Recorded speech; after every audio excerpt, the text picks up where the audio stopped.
Thanks for the introduction. Okay. So, hi everyone. Thank you for having me. This is fantastic. So today I want to share with you some ideas on how AI can be leveraged to humanize visions for the future and to help us highlight some humanistic objectives in, let's say, our collective creative agenda. I also want to give you some context on where I come from.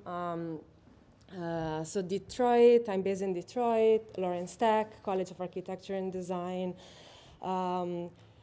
Teaching is considered very important in our school. It's primarily a teaching institution. And so today I want to share with you my exploration with technology filtered through my teaching, basically. So outcomes from my courses and just the approach on teaching and exploring tools with my students. And so Detroit is important as a context, as a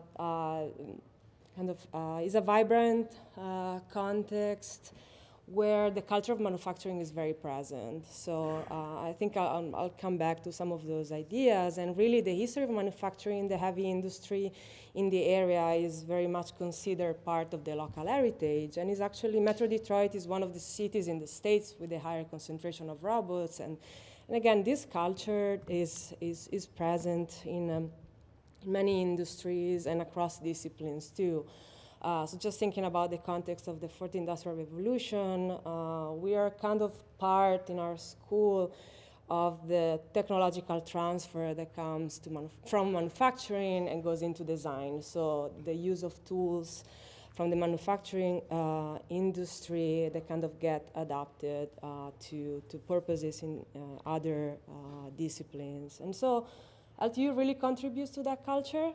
We absorb tools, specifically from the automotive industry, and we sort of refurbish robots from assembly lines and use them for creative purposes. And so we say that these kind of tools have a second life in schools, and then we develop research and creative agenda based on these premises. We are part of also of the culture of the city. The Detroit Month of Design is a series of events that really promote what's going on in town from the perspective of artists, designers, and schools. So in the context of higher education as well. And so we've been part of different exhibitions. One of them, Craft in the Digital Age, that start really like tackling these kind of topics. And of course, recently, we've been interested in exploring from the user perspective, text-to-image AI, image-to-image AI, and like this kind of transformative technology, and thinking about how to talk about these things and how to teach these kind of tools. And so also working, kind of adapting some exhibitions at the school, leveraging AI as a way to initiate these kind of conversations. And so again, from the user perspective, just the interest in looking how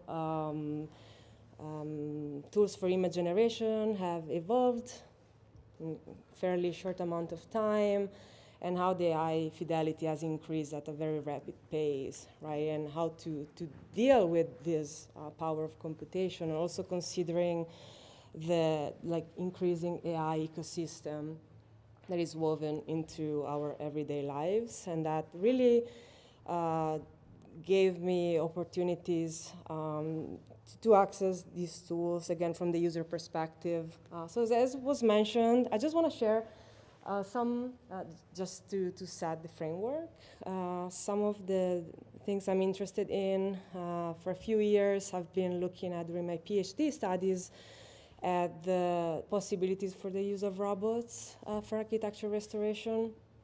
And so I've been looking at trends, what's happening in manufacturing industry, what's the cost of tools, what's the cost of manufacturing, what's the cost of labor, how these things intersect. And finally, recently, I was able to kind of visualize some of these things and look at machines and mixing them with this idea of monumental cultural heritage and thinking about opportunities for human-machine collaboration in these kind of spaces of labor, and really augmenting this idea of robotic restoration process visually using, as I mentioned before, like high-resolution sketches. So that's how I'm seeing text-to-image AI, especially in the context of higher education, and also thinking about speculative timelines of these kind of things, imagining how, like just projecting machinery into the future and looking at robots as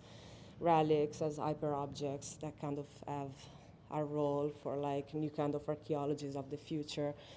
And when I started investigating these topics, really, this is one example that resonated with me, the reconstruction of Palmyra's Arch using robotic tools. There was actually an example of off-site reconstruction of parts of an archaeological site that was was damaged during times of conflict, and really the scientific community used collective knowledge using kind of distributed photogrammetry to build an operable 3D model, and using that, again, offsite as a way to kind of encourage reconstruction as an act of reaction to some of the conditions in which the collective heritage could be subjected to. And so in this kind of context, like looking at those things, again, in the context of Detroit, inspiration in the use of tools and bringing my Italian perspective in understanding monuments and cultural heritage, I started thinking more about the boundary conditions of AI, of text-to-image AI, and thinking about the limits of 2D outcomes, the 2D, 2-dimensionality as an immediate outcome, but also the limits of text-to-image AI as a disembodied technology that is not really situated in any culture. And so I want to pause for a second just to mention that that's an important aspect that I started investigating to think about, how to start working with these technologies, with the students, tackling these boundary conditions that I mentioned. So in this context, I'm in this section presenting a travel course with students as a way to reimagine the notion of the grand tour in the contemporary era.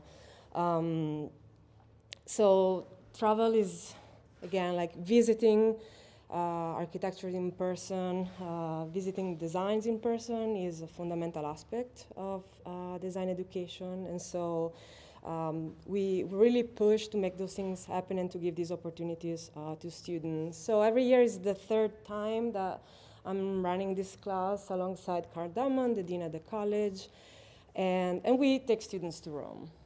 There's a number of reasons for that. Rome has a rich history. There's a lot of complexity in that city. We called it a palimpsest of historic layers, and just thinking about how incredible opportunity to think about design in a space like that, and just also thinking about all the references that have emerged from just visits to Rome of intellectuals across the world.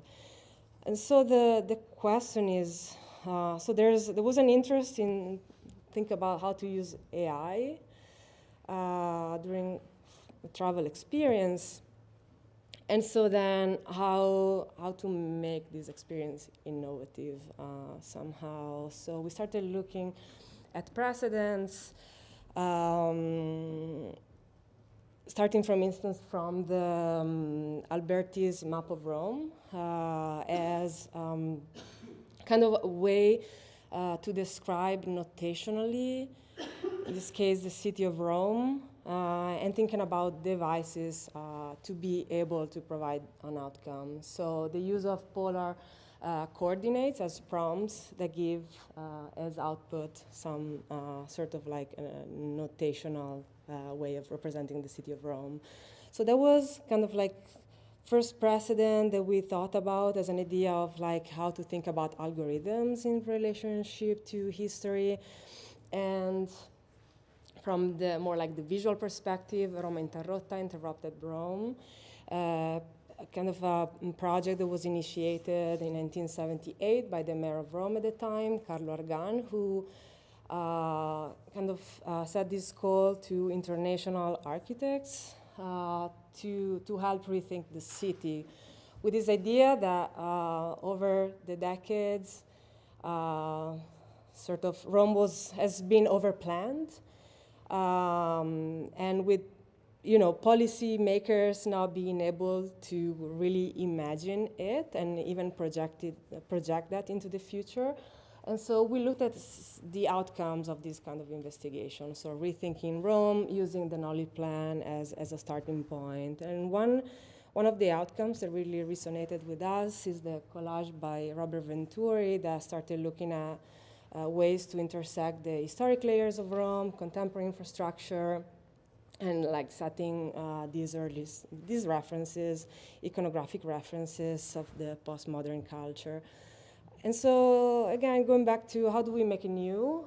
How can we have some sort of technology-based travel course with the use of AI, knowing that, when we experience kind of a destination, everything is filtered through, the way we capture it, through social media, through digital photography. And so thinking about how to take advantage of this data collection in this kind of context. Also knowing that sort of with text-to-image AI, we can make a claim that collage becomes an outdated method of investigation, and so we can think more about in terms of pixel-to-pixel relationships at a micro scale to formulate augmented design reality. Knowing that, and probably you all have experienced that, kind of knowing how the process of crafting AI images work, and the kind of this process diagram shows the labor that is needed when we do AI prompting as a curatorial project to sort of filter quality through through a quantity of data. And so basically, again, Rome, travel course, interested in technology, looking at historic precedents, and then basically to set the methodology on how to explore some of these things, thinking about design fiction as an alibi to imagine and as a way to incorporate more aspects of design through the use of these technologies in a projective, synthetic, designerly way. And so basically what we did, we basically asked students, and we brought a group of 20 students to let's say, think about structure a travel book using text-to-image AI generation as a tool for storytelling, basically. So the task was to just imagine us with a group of students in Rome going to visit different sites and talking about them, asking them to generate a number of concepts per day, and to kind of create narratives that could be related to the individual images they would create, or even like images connected, so like horizontal stories in a way that could be generated thinking about this experience, overall experience. But given this framework, though, we noticed something, that despite the great, like the power of these tools, the great potential of generating high amount of data, we noticed kind of like a difficulties from students or not really knowing where to start from. And that really made us think more about how to narrow down the scope of investigation, not to get lost in this kind of like design fiction work. So it was very important to give students references, just to, again, narrow down the scope of investigation and to set some constraints that, maybe they could improve in a way the methodological approach in generating content. So as I mentioned, third version of this course, when we went for the first time in 2022, we kind of explored in a more traditional way the city through, we asked students to bring with them a sketchbook and to annotate aspects of the city. And then that transitioned into AI sketching that could capture more aspects and more stories as well. So I mentioned before, one of the precedents was the Genius Loci of Rome of Christian Norbert Scholz. And so students using that precedent to sort of propose a ritual in Piazza Navona using Norbert Scholz's idea that Rome is composed of a sequence of urban interiors. So thinking about people during the Piazza Navona Film Festival, bringing furniture outside, and so creating this kind of like vibrant context. So really like thinking about like completely different kind of thinking and outcomes out of this kind of exploration. And again, looking at the precedents, thinking about how important the infrastructure of water is for the city of Rome. And so students started thinking about what happens if the fountains in Rome at night, they overflow as a kind of infrastructure to help cleaning up the streets and the city at night. So I'll talk about some of these concepts. I think this became kind of like one of the manifestos of this travel course. Student rethinking some of the icons of Rome, and again, situated experience. So this image was generated while we were visiting Galleria Borghese and visiting Baroque sculptures and looking at Bernini's work, and then making connections between the she-wolf, like an iconic symbol of Rome, and reimagining it as a Baroque sculpture. So what happens if Bernini designed the she-wolf in a way that represents more with higher fidelity kind of the tumultuous, violent history of Rome?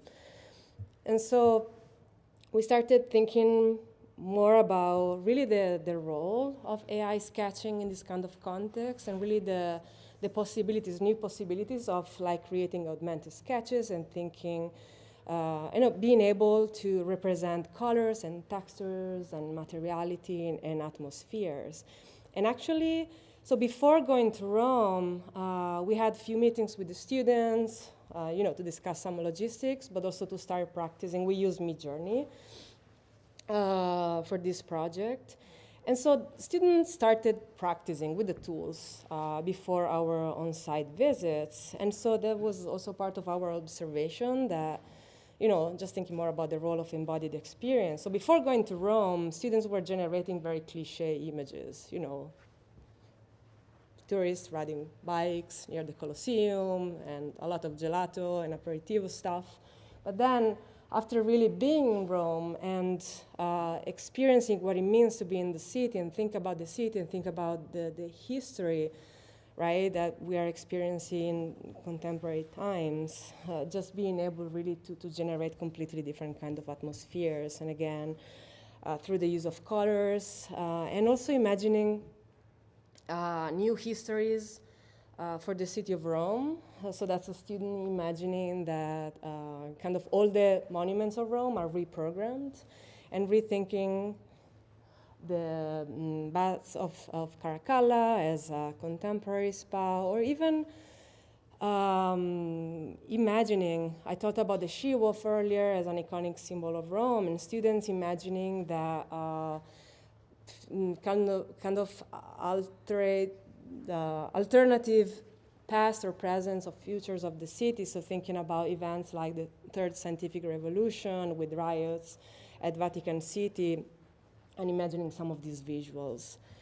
And just to kind of like stress this aspect of like thinking on site. All the AI-generated images were also geo-referenced in a way that was like situated, and just as a way to think about the way we can discuss situated experiences as a way to feed imagination.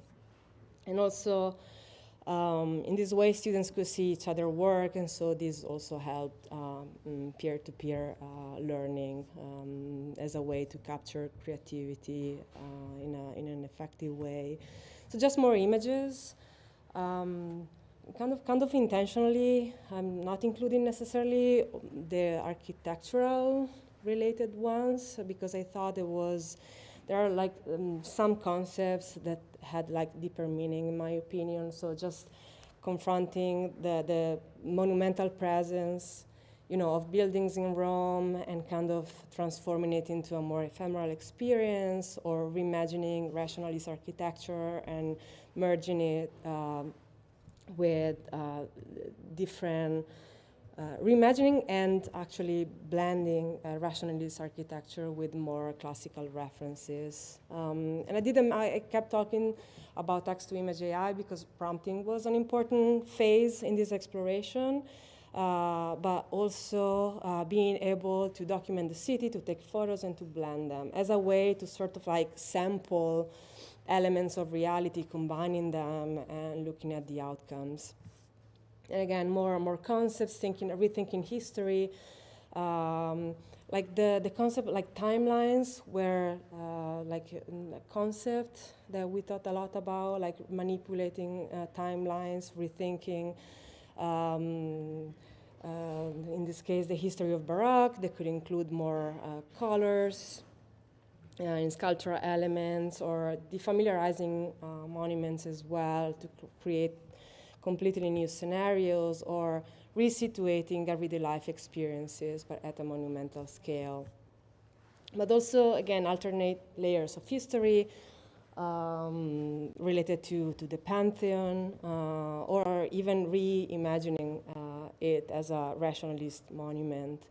There were other aspects, again, starting to cross-reference observations and things that we looked at and we visited and we sampled. So this was an outcome that resulted out of the observation of the ecstasies of Saint Teresa, and kind of using that as a way to imagine architecture without bones, as a fluid-like form made of stone, or augmenting ornament, or recomposing kind of the physical layers of Monte Staccio, or kind of assigning contemporary aesthetics to post-war monuments in the city. And we noticed that there were like some aspects related to our visits in all the sites in Rome that really resonated with the group.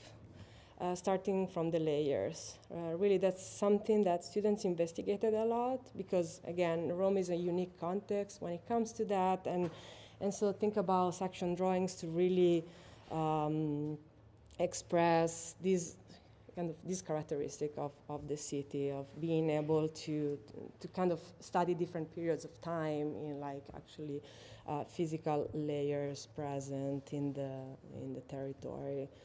Some more ideas of like reworking archaeological sites through an interior design perspective, but also object-based exploration of thinking about devices like robot cleaning the streets of Rome. And so like this, again, this kind of explorations and integrations.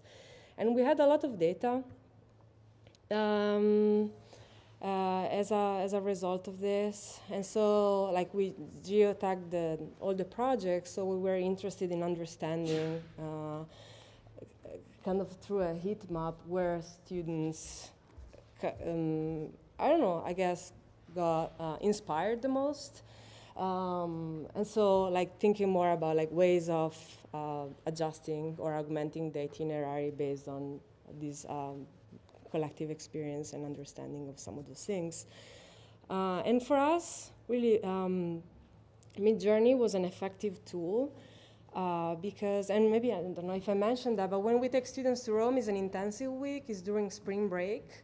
And so it's like back-to-back, site visits, and we would talk about things during site visits, and students would take notes and use those notes, as parts of their prompts, and everything went by very quickly. So in using a collaborative tool where students could see each other's work and we had access to their thinking really allowed us to be present as instructors and to establish a creative direction in these kind of explorations.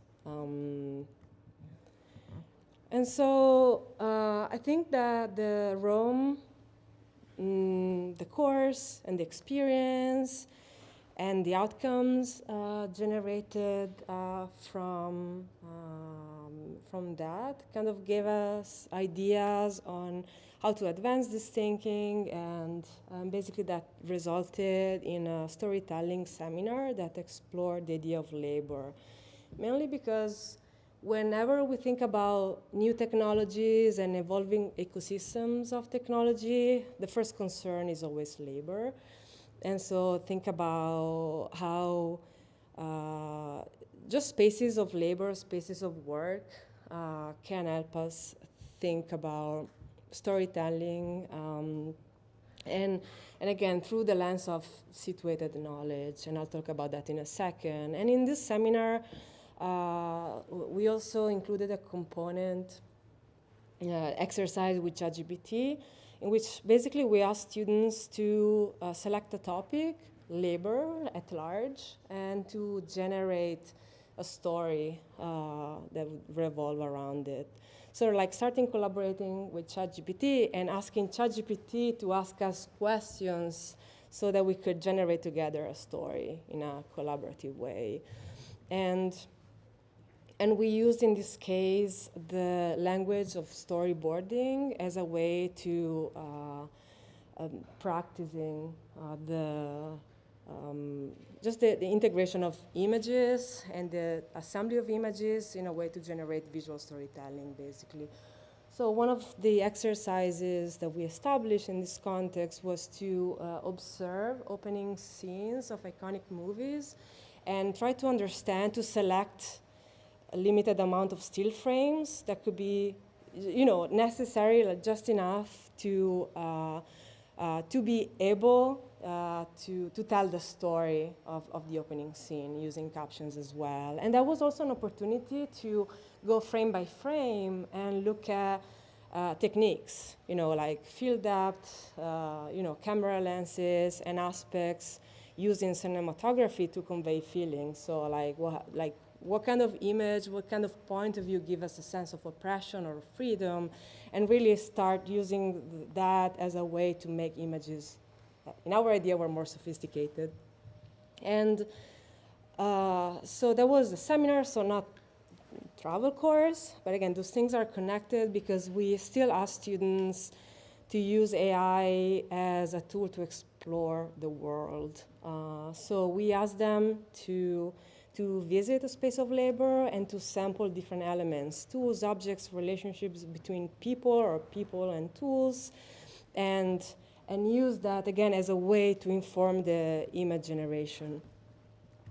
And more examples of that, just as a way to establish methodological thinking when it comes to these things. And just like a couple of outcomes to think about how really some students thought deeply about different aspects of labor related to politics, related to society, thinking about dystopian tools to fight capitalism, and kind of starting to generate aesthetics of resistance or world building, where sometimes kind of happens very often. The students want to explore dystopic futures, but where in this case machines create humans. And again, using the language of cinematography and within constraints. So we gave them a number of still frames that they could use to tell a story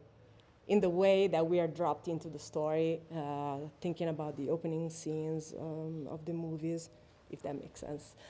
So that's kind of like a framework of use of text-to-image AI, like thinking again about the boundary conditions, the aspect of embodiment, the aspect of like how being situated in a culture can inform image making and can give meaning to this kind of processes. But I also want to come back to this idea of technology, always through the lens of teaching in higher education, through the lens of storytelling. Just if we think about the digital terms in design and architecture, robots have always been implicated in labor. And so thinking about historic examples of scientific management, basically to try and understand how to turn humans into robots, while now instead we're using robots to visualize coded movements. If you're familiar with these iconic photographs, the Gilbert's motion studies to understand motions, human motions in the workspace. And I think that it's state of the art in many schools now, but the kind of approach of long exposure photographs, light painting, became a way to understand robots as tools and to capture movements of these tools in the three-dimensional space. And so basically this exercise has evolved recently into code generation using ChatGPT. And I think that also shifted the way we teach these things, because instead of focusing solely on geometry, we ask students to do research related to mathematical equations and functions, and use that as an opportunity to expand knowledge as well, and at the same time understand the potential of these tools. So instead of talking about randomization of points in space, we are kind of articulating some of that thinking related to the chaos theory and the strange attractors, and so on and so forth. And so light painting, but also some experimentations with material painting. And again, connecting those things with storytelling, looking at the history of calligraphy and the role of the hand in making, just especially if we think about robots as like generic machines that can be described as disembodied tools, as like an augmentation of the human body, and using, in this case, a soft brush attached to a robot as a way to destabilize the accuracy of robotic outcomes, right? Like just knowing the notion that robots have been designed to perform repetitive tasks, and kind of designers are renegotiating these initial premises. And so there was the project in particular was kind of the result of an exploration that we did to be part of a call for work that invited us to think about the intersection of craft and technology.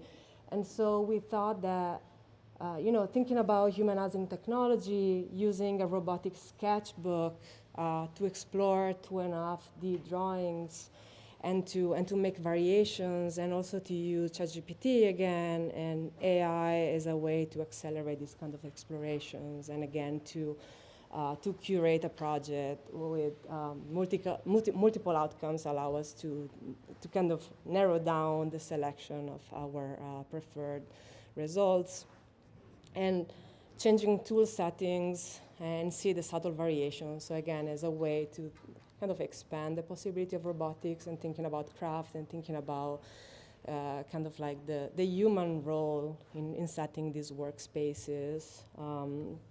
And also adding materiality into the process, using same toolpaths. Again, as I mentioned before, right, like when I talked about like the boundary conditions of AI and thinking about the tension between 2D and 3D, and I really like the 2.5D space because it gives more space for negotiation, for thinking, and for discussion. And so thinking about that as a drawing outcome and also a material outcome where basically digital information is turned into reality. And more context, especially related again to the school where I teach. We are really engaged with practitioners, with practice, because students are very much practice focused. They really want to become licensed architects. So we really, like in service of this, we keep track of how practitioners are looking at these kind of technologies and absorbing them and adapting them in their firms and in the workspace in general. So recently I gave a talk at the AIA in DC, the American Institute of Architects. And so basically, I shared some of the possibilities related to practice, and starting from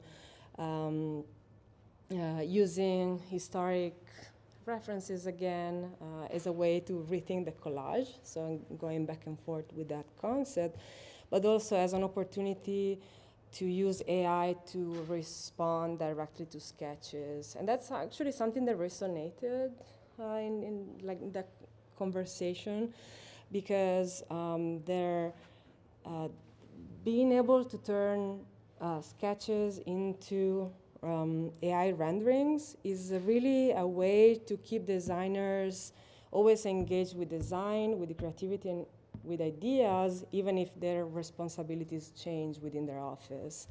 And also thinking about how low fidelity screenshots can be like a sufficient enough starting point to generate materiality and to generate some visuals related to architectural ideas. But again, I think that coming back and forth between digital and physical is very important. So lately, like based on like this technological framework, these of like many of the conversations that are happening in academia and in practice, I've been exploring a lot with model making as a starting point for this kind of investigation. So we start from the physical world, we make objects, we make physical models, proto-architectural ideas, and then we turn them into atmospheres and into more realistic pragmatic ideas to a certain extent. And that's also relevant because that helps me convince students what they do in my robotic classes is relevant. Because being able to generate renderings off of massing models, it really kind of like reduces the gap between like what I'm trying to communicate to students and what they see as the outcome of their work. And so again, starting from an understanding of three-dimensionality and looking at that as a starting point to then process higher resolution visuals, so to speak, and even like hybridize some of these forms as a way also kind of to branch off to the methodology and to unleash creativity and to think more freely about some of these things.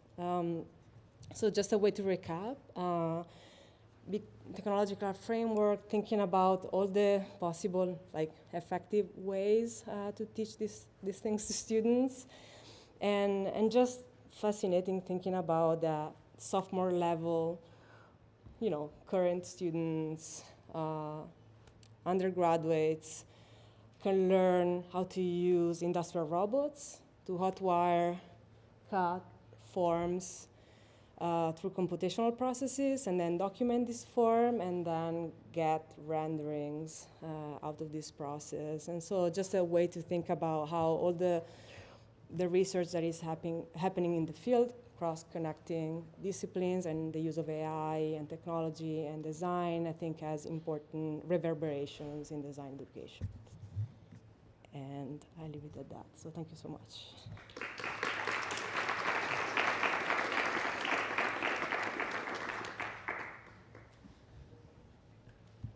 40. I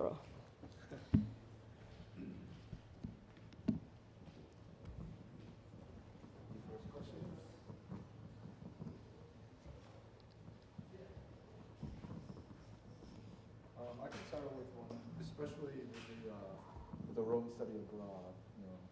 I think Rome is probably one of the most well-documented cities, both image and text, and that probably helps that sort of process. But what are your thoughts about other locales and what might come just because of the training program? Mm-hmm. Yeah, that's important. And that was actually one of the premises, like that's an important starting point. We need to acknowledge that. And we need to know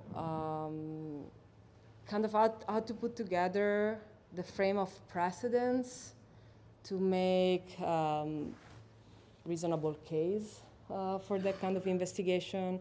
And I think that because of that, I mean, I didn't really talk about bias. I talked more about kind of bias from the human perspective. So being generating kind of very basic, lazy images before going to Rome. So I really encourage students to create images that left some open space for interpretation, so that, like, based on your point, right, is not just like a direct sampling of data, or,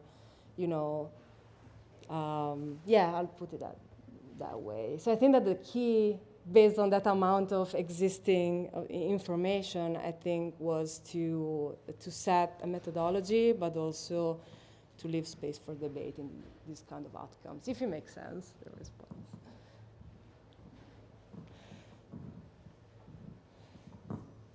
So there's this term that's been circulating in our office recently, which is like workflow artist, which is kind of what we find ourselves doing much of the time. It's like, of course there's this craft of the final result, but at the same time you're sort of orchestrating a whole range of other processes and trying to find the sort of potentials in each of those configurations and constellations. And so, one of the things that I thought was, fascinating about your work is that obviously that aspect of process imagination is very present.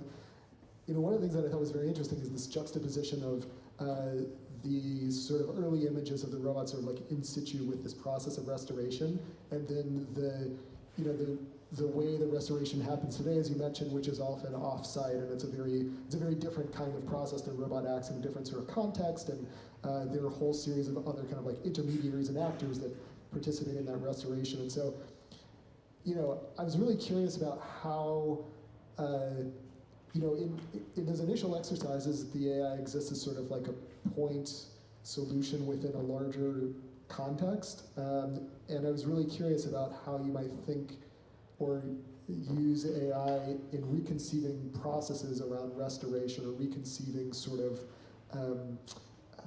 sequences of operations.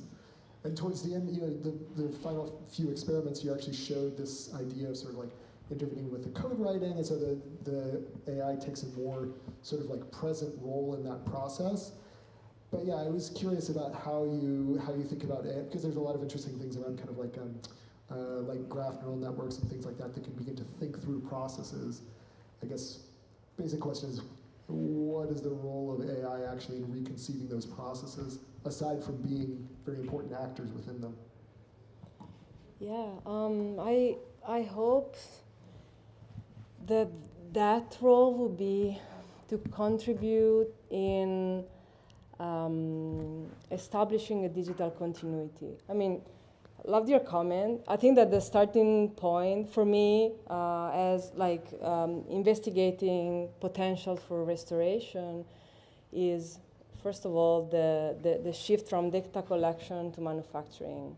Especially like in Italy, it's very difficult to kind of propose a project or a solution for restoration that is highly technological, because you really need to make a point of some sort of continuity between what's being built with historic techniques and historic knowledge, and how your vision to project that into the future. And so where there's more room to kind of propose these things is when we have like volumetric losses. So we lose a piece of a building, and then there's a little bit more space for like integrating new things. And I think, so acknowledge that. So let's say that there's an opportunity to think about that. I think there's another issue that is present in this kind of processes is the fact that there's like a continuous interruption of flows, and that the sort of like knowledge to know how to approach in a highly like culturally based way restoration is not digitized to a certain extent. Like everything happens on site. Some design decisions are made on site. So being able to kind of like turn that into some sort of data that we can be fed into the machines, I think that's how I feel that there are opportunities for establishing workflows. Yeah, no, it's really interesting because yesterday we talked a bit about AI as a sort of like translator between different sort of languages, and I think actually what you're sort of proposing is this opportunity to think of it as a way to sort of fill gaps or to bridge gaps, and yeah, I think that's an astute way forward. So thanks. Thank you. One quick follow-up, because Andrew just talked about gaps, is that I've noticed this also in my teaching with the students that depending on the model, of course, right, there are models that are fine-tuned, at least in the last kind of foam to design proposal. The issue of scale, specifically, right, because the models that are fine-tuned for interiors versus the ones that are aerial views and street views. And funnily enough, I think an example like elevations is actually quite more trickier to get the AI to kind of do in certain ways. But I don't know, because the disconnect, not disconnect, but the gaps are really going from like a small scale model to say, well, trying to pin down the scale of the building, which usually is interpreted, right, by the generative AI, and also the assumption they make, it makes in terms of where openings are, what openings are oriented where, closer to the street, these sorts of things. And so I think one, maybe just your thoughts on these sort of inherent properties of the tool that we're starting to work with, and how you're getting students to kind of work through those issues. Yeah, well, it's interesting. I keep coming back to like some other basic difficulties when it comes to education. Sometimes, like back to this idea of like filling the gaps, it's hard to get students to talk about a conceptual model. So that's already a limitation in the first place. And even like for them to visualize the jumping scale. So I'm looking at a massing model, and I try to tell students, that should kind of be the representation of spatial organization, so to speak. And it's very hard for them to think about in these terms and not to translate directly that mass into like the actual form of the building. So starting from this premise, I think that AI can kind of help solve that communication distance between that artifact and the meaning of that artifact. I don't know if I respond. But I think it's also the AI wants to render it as an object, right? Not as a textual figure. That's true. Well, yeah, that's the situated, like the issues about situating those things. Yeah, that's true. I think that hopefully that will change, but I think it's also that I think our opportunity, we should bring that part.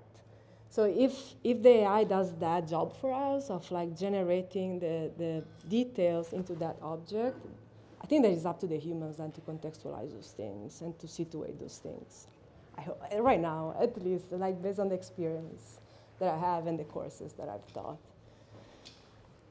Makes sense. Yeah, thanks a lot for the lecture. I'm curious about like a strain of romanticism that runs throughout throughout your presentation, and this Is that a bad thing? No. No, no. Okay. It's an observation. You can take it however you would like. And then this, also the a rebirth of romantic imagery that comes along with Midjourney. So the default style or genre of imagery with Midjourney is romantic. So you see in terms of the lighting conditions, in terms of both subject matter, both content and form is in this kind of romantic twist. And then of course your mentioning of the Grand Tour, of these travels. Which is a romantic concept per se. And then Rome with Veronese, we're there again. And then with Detroit, which is the birth of ruin porn, which is also a kind of romantic take on that. So I'm just curious. And then also on the other side, then there's a romanticization of labor as well, right? So I'm curious, how do you see this consistency of genres, of not just touch, but imagery and attitude as well? I'm just curious what your reflection on that would be. That's interesting because I have used multiple times the prompt romanticized ruins, so maybe I'm part of the problem when it comes to that, to this kind of relationships. I think that's a way, so when it comes to restoration, when it comes to technological transfer from manufacturing to design, I think that's romanticizing, like we keep using this word, is just a way to maybe exaggerate the concept. Like, I really want machines not to be machines and to humanize them. I want to fill that gap too between like humans and tools. And I think I'm rationalizing that now because I never thought about the work in this way. So thanks a lot for the question. But I think as a first reaction to that could be the reason. Is like, in the same way, in some of the outcomes from the Rome study abroad, right? Like exaggerating ornament, exaggerating colors, exaggerating kind of the kind of feeling of being in a space, because you have that image and you need to convey the message quickly. And so back to the cinematography, the point of view matters. So maybe that kind of visual, that aesthetics also speaks for that. It's like, we are really trying to move machines away, I guess, from their comfort zone and like moving them forward a more humanistic way, like in the same way that there's a lot of humanistic methods and approaches in design and architecture. So I think that comes from that too, from that background. I guess being an architect is like turning into something that kind of contributes to personal and collective culture. So I see that way. So that is kind of a way to exaggerate this intention. Does it make sense? I don't know. I'll keep thinking about this though. Just to kind of connect it to yesterday's the idea of spoiler as well. So right. This kind of the traveling of objects, and then the traveling of people kind of aligned with that, and various connections across that, something like that. I was just curious. Spolia and digital spolia, I think there's some romanticism embedded in those concepts. Right. So there is a question on YouTube, and I'm going to read it out loud and also ask my question, which is related to what they're asking. So thank you. They're asking, what is your idea, or what do you expect of students to learn now with everything that you've shown? Do they have to learn more about modeling, or what will you think will be what they have to learn in the future? If now we think of text and images as being very fast to be produced. Yeah. And I think my question in relation to this is about the idea of authorship, which I think everybody in the context struggling of with AI that. has been thinking about. Thinking about a collage is very, very nice, and you have a good precedent at the beginning of your lecture. So I wanted to know, just if you could tell us what you're thinking about the future of education, knowing that images and text are really fast to be produced, and we can even think they're cheap to be there? What do you think students should emphasize, and what should we, as educators, should emphasize in our teaching? And then the idea of authorship on that, in the production of those images and text. Where do I start with that? There's so much into this question, and I think one aspect is visual literacy. So I think that really the use of AI text again, I keep stressing that aspect, so I don't generate data. I'm a user, and so I think about effective ways of using AI tools and teaching AI tools, right? So the first thing is I interact with students, first year and second year students, right? So like first approach to design, first approach to like connection with these technologies. And again, I always start with an example, so maybe that's kind of like the starting point for the conversation. But I have students, I encourage them to use AI and to collaborate with these tools. And sometimes they generate a couple of images, and they come to me and they say, I like this, I'm going to make this, right? Okay, so that's context, that's an issue. How do we kind of expand the conversation? And so really asking them, if you're using these tools, you're not coming to me with one image or a couple of outcomes, you come with 500. And then we try to understand together what it means to curate that project. We talked about that yesterday, generating versus curating, and how do you cultivate your own knowledge to be able to curate a project. I think that's going to become very, very important. And another aspect, again, to exaggerate, we've thought about romanticism, exaggerating concepts. I think that we need really, our designers need to turn into poets to a certain extent, but poets because every single word has an important meaning. So when you write a poem, you are very, very careful on like the sequence of words, how you put semantic elements together, right? And so that's connected to how important is the use of references and the knowledge of history, which seems like an obvious thing to say. But again, back to like an example, when we went to Rome, before the AI exercise, imagine students visiting so many sites every day and for a week. And they got so confused. They start saying that all the churches started blending and knowledge started like merging and like becoming like a bulk of information. But being able really to iterate on keywords, name of the churches, name of the places, situating them on the map, I think that all those things together helped with the knowledge. And so I think that when it comes to the use of AI, we need to think about, back to your point about AI makes the object, we need to make the context. I think being able to craft the right context for students to learn enough things to be able to make connections. And that would be, I think, where like the future of like educating students in these things will make sense. And then, I don't know, I hope that also responds to your question about collage, like the pixel to pixel relationship and how do you make that happen? Like by blending images and by using accurately keywords and iterating on those things and practicing with those things. Now, authorship.